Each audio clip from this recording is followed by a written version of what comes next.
Hi friends, Dr. Jim Daly here from Astronomy for Change. What is the sun? How does the sun shine? This is the first in a multi-part series on the sun, stars, and how they evolve. There's a catchy little tune that goes something like this. The sun is a mass of incandescent gas, a gigantic nuclear furnace. Hydrogen is built into helium at a temperature of millions of degrees. That's the sun. It's hot, the sun is not a place where we could live, etc. Okay, so that's a catchy little tune that's been around a while. Many younger people know that song. And it's used in schools and classrooms to explain in a very basic way what the sun is. And it basically describes the sun. What is the sun? What does it do for us? The sun provides all our light, all our heat, the energy to sustain life on the earth. Without the sun, we wouldn't be here. If we were to take a cross section of the sun, this is what it would look like. Down here we have the core.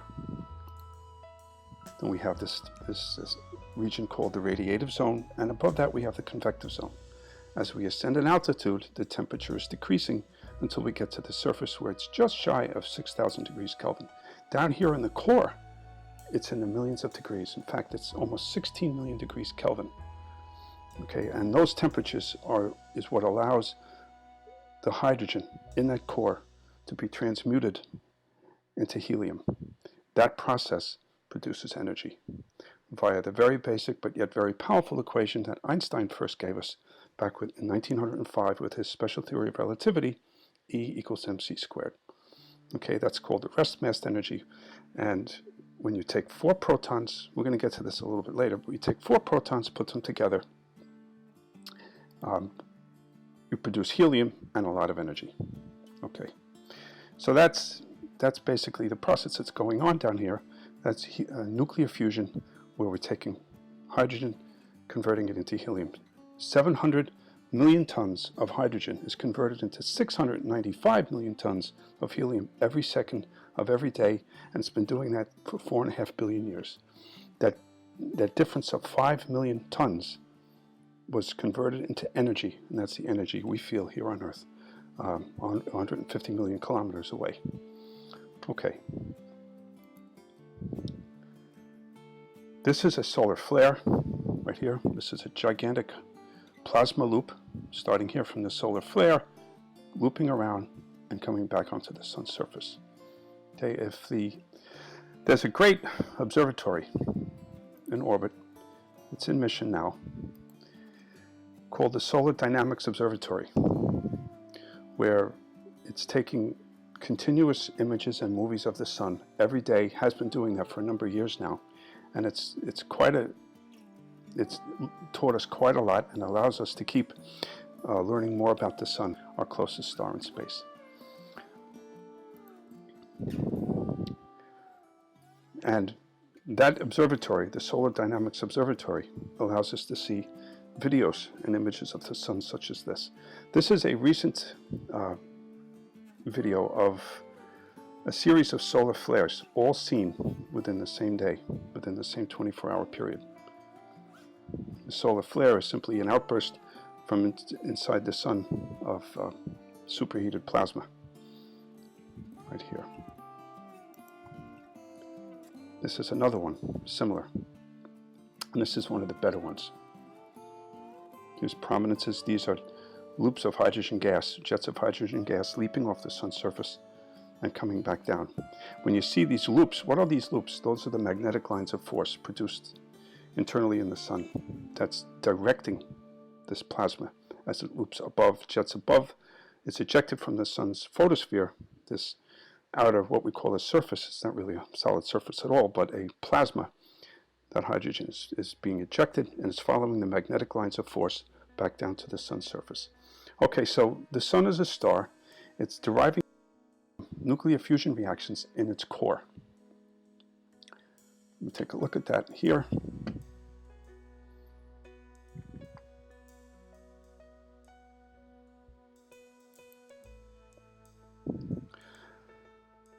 We have 2 protons coming together eventually 4 protons come together to form 2 neutrons and 2 protons, what we call a helium nucleus, that produces 2 extra protons which go out and continue the process. This is a helium nucleus right here. 2 protons come together. This is a gamma ray. This gamma ray is the energy, or the converted mass to energy, described by E equals mc squared. And this is a complete helium nucleus now. Okay, so how does the sun compare to other stars? And why is the sun so special to us? Because the sun, it's not too big, it's not too small.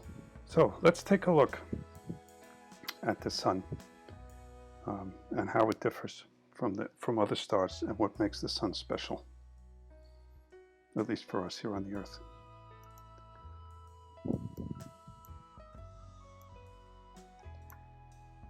The sun and all stars, through mutual gravitation, collapse in on itself a cloud of hydrogen gas, cold hydrogen gas, what's called in the interstellar medium, the space between stars, through self-gravitation. Over time, given enough mass and the right conditions, will begin to collapse in and upon itself by gravity. Eventually will reach a critical mass. The critical mass, the point and this gravitational collapse that's reached, the star will be the protostar, or this object that will become a star, when the internal temperature in its core, in its center, reaches 10 million degrees Kelvin.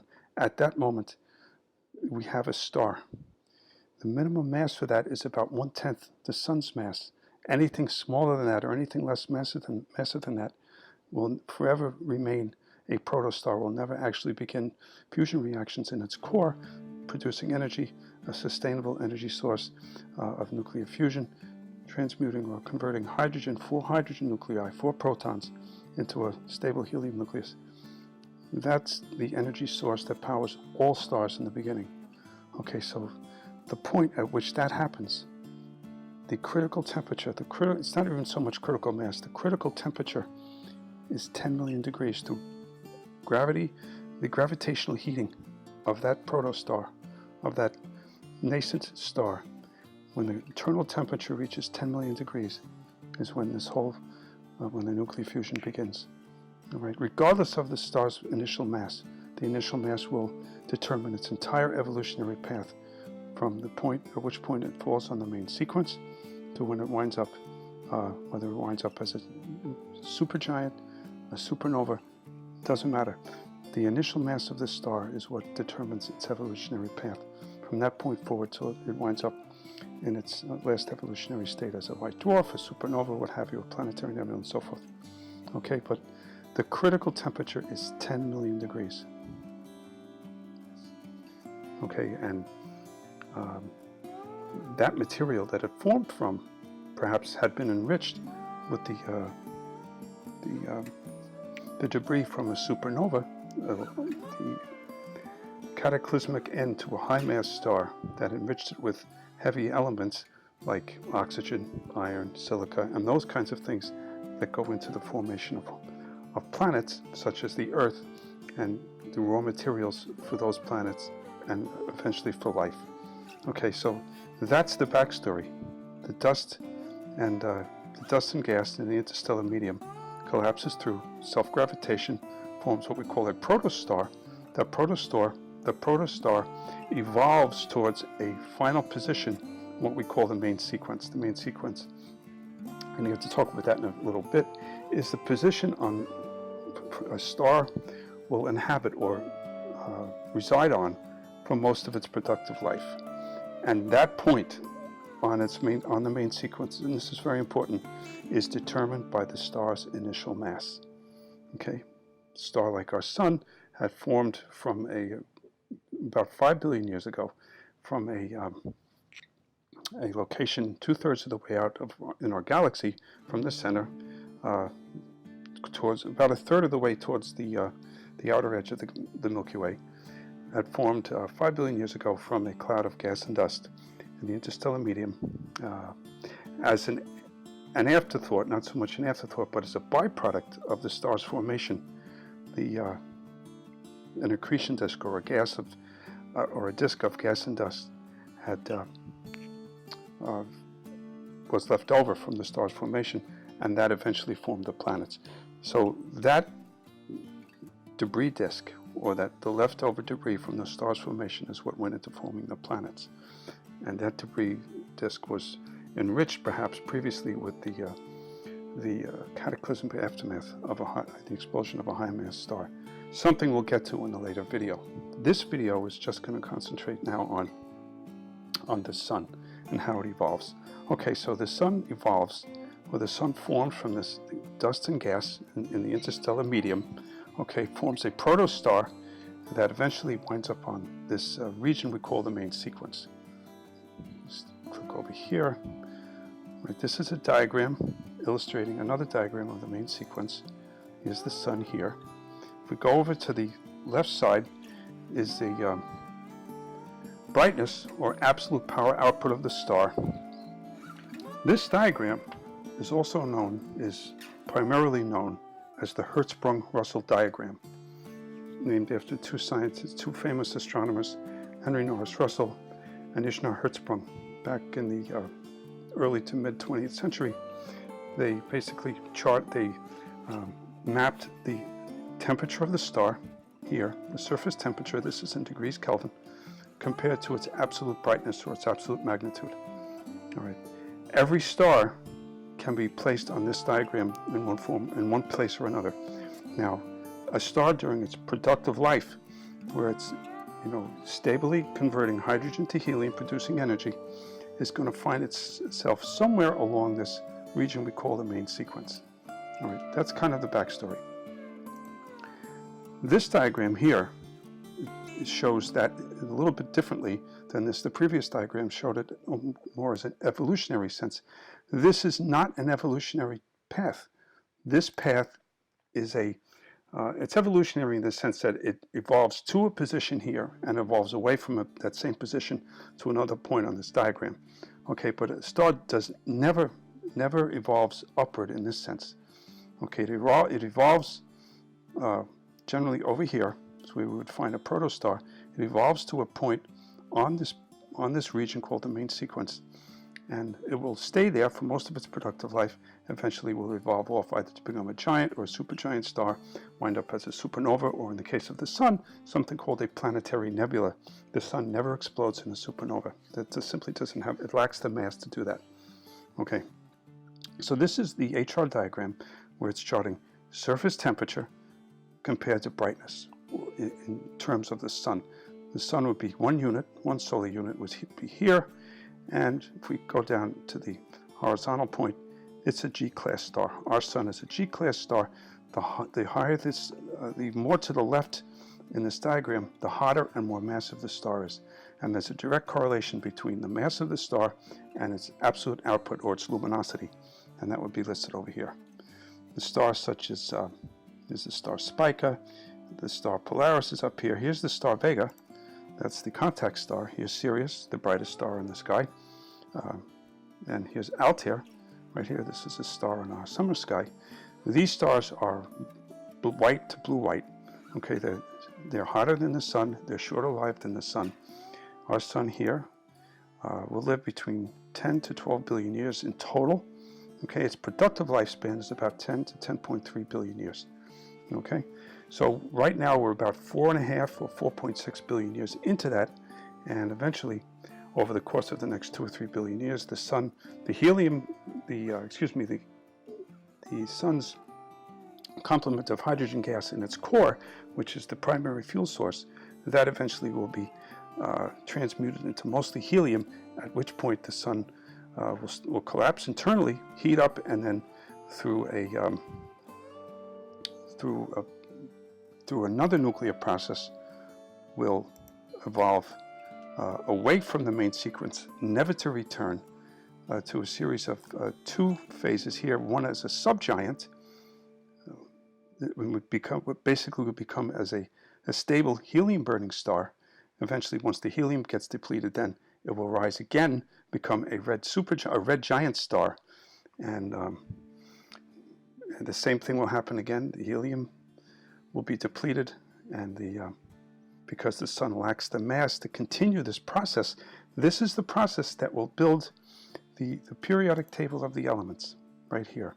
Okay, here's hydrogen, here's helium, and how we came to be here, to have this periodic table, which is the building blocks for everything we know in the universe, including us here on the earth, our bodies, our environment, the air we breathe, all of that, all these elements are the raw materials for that, and that all was produced and forged in the cauldrons of perhaps long dead stars. Okay? So the HR diagram, the Hertzsprung-Russell diagram, charts all this for us, all right? And allows us to chart the evolutionary path of a star based on its initial mass. And that value, that initial mass, is what determines its position on the main sequence for the rest of its life. Okay, and its entire evolutionary path.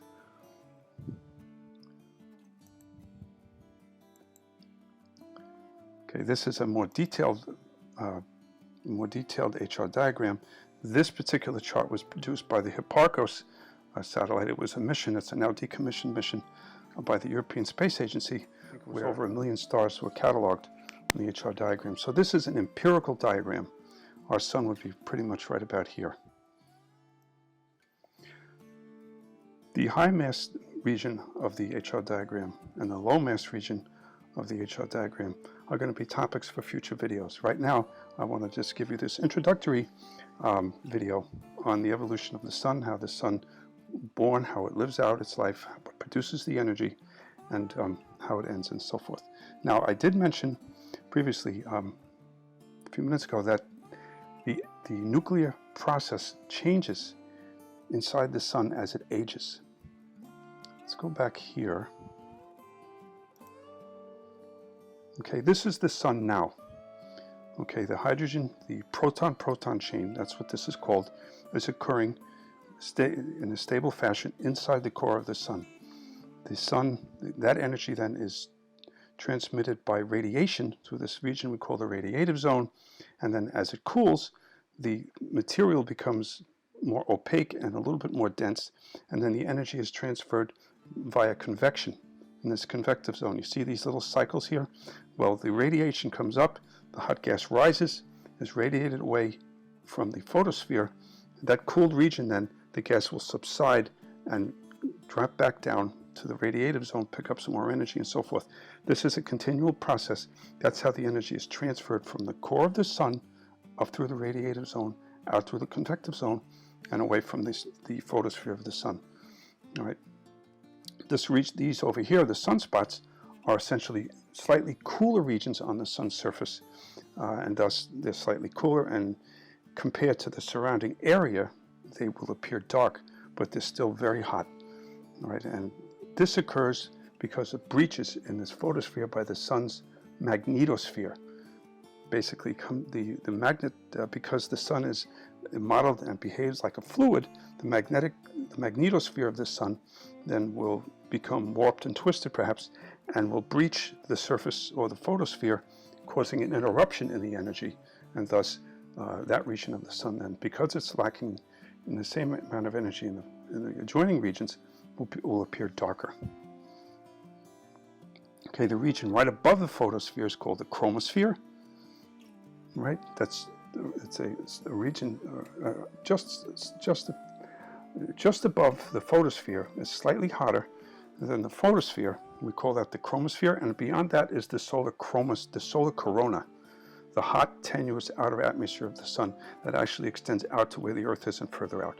Okay, that's called the corona, which is not depicted in this illustration here, but we're going to show that in a moment. Here, this is an image that I took of the solar eclipse, the famous eclipse in Mexico in 1991.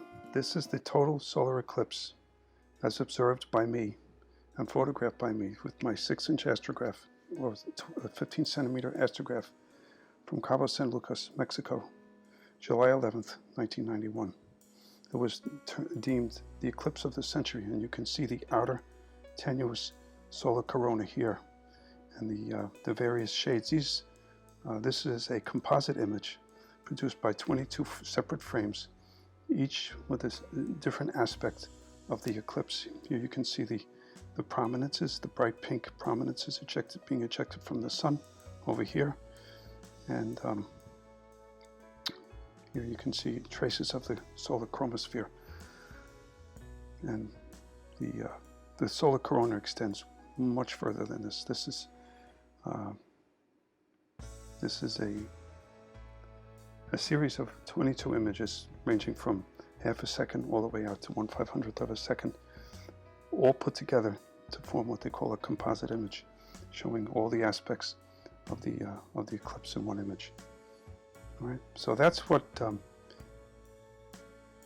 that's a basic primer on the sun, on the sun's structure. The sky was brilliant. There was not a cloud in the sky. The sun was directly overhead, and you can see the outer tenuous hot outer atmosphere of the sun, the solar corona. You see the pink jets here. These are the prominences that were occurring back then, and just above the moon's disk here, the limb of the moon, eclipsing the sun, is the solar corona, the solar chromosphere, excuse me. And these subtle hues, the pearl color, the light pink, these were all actually observed. Very subtle changes in the color and the contrast of the solar corona, the outer tenuous hot atmosphere of the sun. All right, so that's not illustrated here. What's illustrated here is the internal, the cutaway version of the sun. We mentioned previously that there's a separate energy source that kicks in after the sun depletes its hydrogen, and that's the helium fusion, the helium burning, or the helium fusion aspect to the sun's evolution. And that would be through the triple alpha process, where the helium nuclei that were produced for the previous billions of years, 6 or 7 billion years, that helium then is combined in a two-step process. Two heliums come together to form beryllium-8, and then that is combined subsequently with another helium, hence the name triple, to form a carbon-12 nucleus. Okay, a helium nucleus is also known as an alpha particle. Okay, hence the name triple alpha process. All right, this is the only way we make carbon in the universe. Now, in a statistically less probable process that occurs during the triple alpha process, another helium nucleus will combine with the carbon-12 to form an oxygen-16. Okay, so what happens with the sun, given over its entire evolutionary lifespan, in producing energy, is to transmute or convert hydrogen into helium, and then helium into carbon and oxygen. And then after that process, after the helium is all consumed, let's go back to our HR diagram.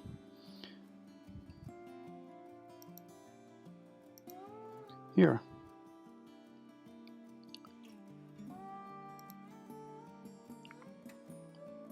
the sun will have expanded to a red giant star, but it lacks the mass to continue the process to form neon, magnesium, silicon, and all these elements right up the periodic table of the elements, all the way up to iron and the heavy metals over here, the beginnings of the heavy metals, which this can only be done in high mass stars.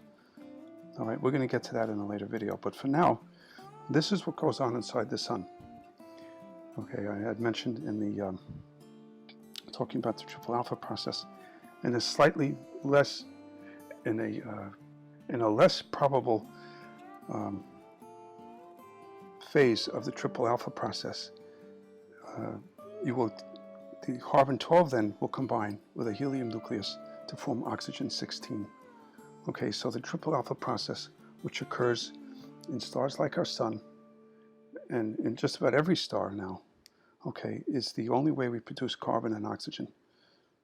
Okay, and the oxygen is a smaller byproduct of this.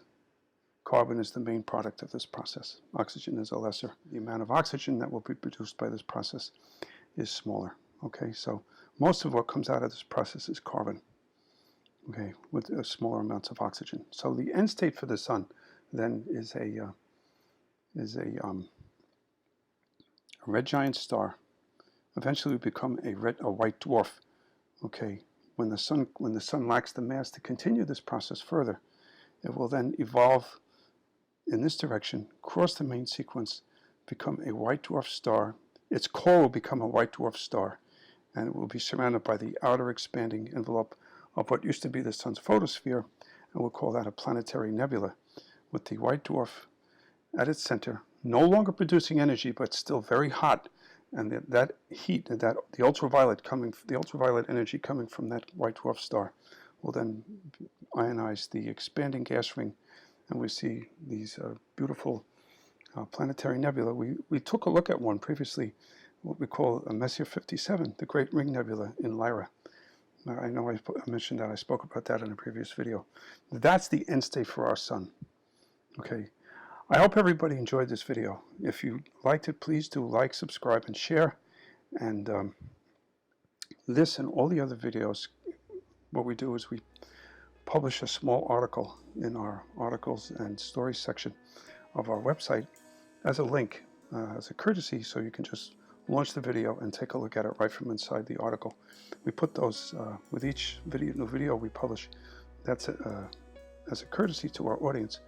We put that in a small blog post or a small article where you can just link right to the video. Okay, folks, please look forward to the sequel to this. It's going to be about other aspects of stellar evolution. We're going to be talking about the evolution of high-mass stars, which produce the heavy metals, and the really super high-mass stars will produce elements like uranium, plutonium, and those things which go into production which are used as fuel for nuclear power. Okay. Well, actually, not that precisely. There's a process that happens immediately following a supernova, a Type II supernova, which is a complete core collapse of the star and a gravitational rebound that just destroys the entire star and leaves this huge expanding super hot cloud of gas containing all these heavy elements. And the amount of energy released goes into forming all these heavy elements like uranium and plutonium and so forth. So look for that video coming up as a sequel to this, and we're going to have another sequel.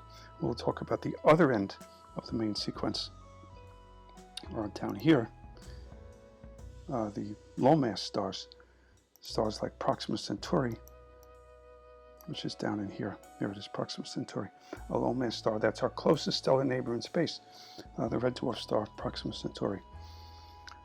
Okay, folks, until next time, this is Dr. Jim Daly. Always keep looking up.